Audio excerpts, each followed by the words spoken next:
Assalamualaikum warahmatullahi wabarakatuh.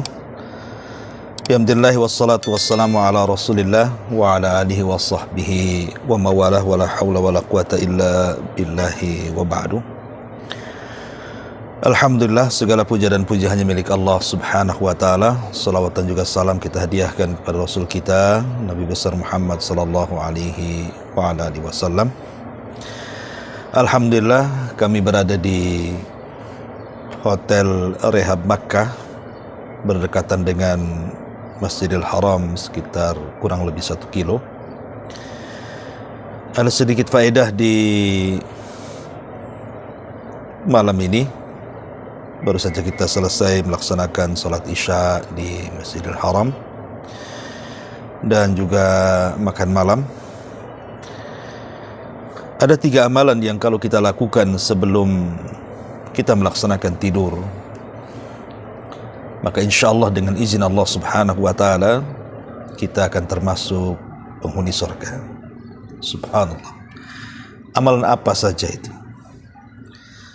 Ma'asyiral muslimin yang dimuliakan Allah Subhanahu wa ta'ala, pertama, selain daripada melakukan doa yang biasa dianjurkan Nabi sallallahu alaihi wasallam apabila hendak tidur, maka di sana ada 3 tambahan amalan yang harus ditekankan sebelum tidur. Pertama, bacalah sayyidul istighfar. Nabi sallallahu alaihi wasallam mengatakan dalam hadis Shaddad ibn Aus radhiyallahu an, kata Nabi sallallahu alaihi wasallam, sayyidul istighfar an yaqula al-'abdu Allahumma anta rabbi la ilaha illa anta khalaqtani wa ana 'abdu wa ana 'ala ahdik wa wa'dika mastata' a'udzu bika min syarri ma sana' abu'u laka bi ni'matika 'alayya wa abu'u bi dhanbi faghfirli fa innahu la yaghfiru dhunuba illa anta. Kata Nabi sallallahu alaihi wasallam,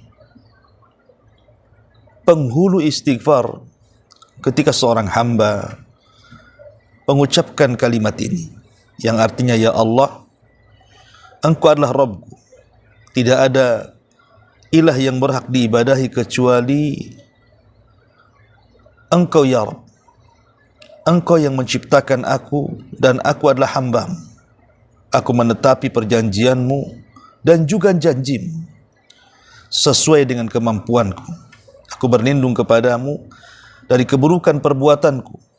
Aku mengakui nikmat-Mu kepadaku dan aku mengakui dosaku kepadamu, maka ampunilah dosa-dosaku, sebab tidak ada yang dapat mengampuni dosa kecuali Engkau ya Rabb.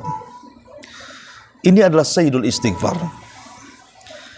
Kalau kita baca doa ini sebelum tidur kita, Allahumma anta rabbi la ilaha illa anta khalaqtani wa ana 'abduk wa ana 'ala ahdika wa wa'dika mastata' a'udzu bika min syarri ma sana'tu abu'u laka bi ni'matika 'alayya wa abu'u bi dhanbi faghfirli fa innahu la yaghfiru dhunuba illa anta.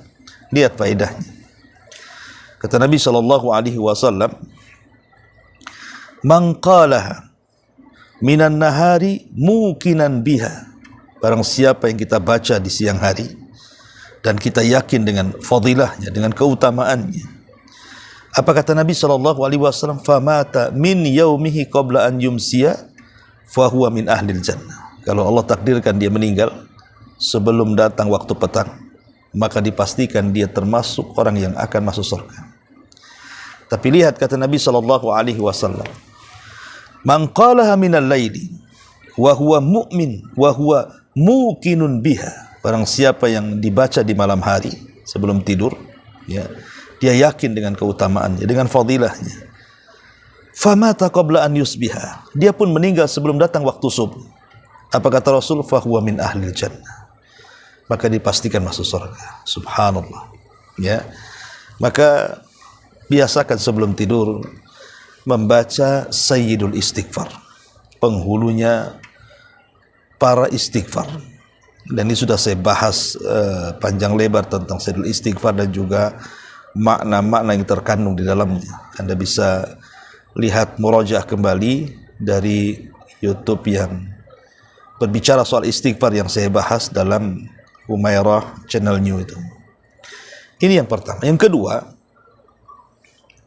biasakan sebelum tidur, entah sebelum tidur itu maksudnya setelah Isya atau setelah Maghrib, pokoknya di malam hari, bacalah surah Al-Mulk, surah Tabarakalladzi biyadihil mulk, karena fadilahnya penting. Walaupun ada sebagian riwayatnya lemah, tapi ada juga sebagiannya disahihkan oleh Syekh Nasiruddin Al-Albani rahimahullahu ta'ala, dan beliau pakar hadis dunia. Kalau sudah mensahihkan, maka memang diakui pensahihan hadisnya terhadap hadis-hadis Nabi SAW di zaman sekarang. Dalam sebuah hadis, Nabi SAW mengatakan, surah Tabarak hiyal mani'ah min adzabil qabri. Surah Tabarak maksudnya Al-Mulk adalah pencegah orang itu tidak akan mendapatkan azab kubur.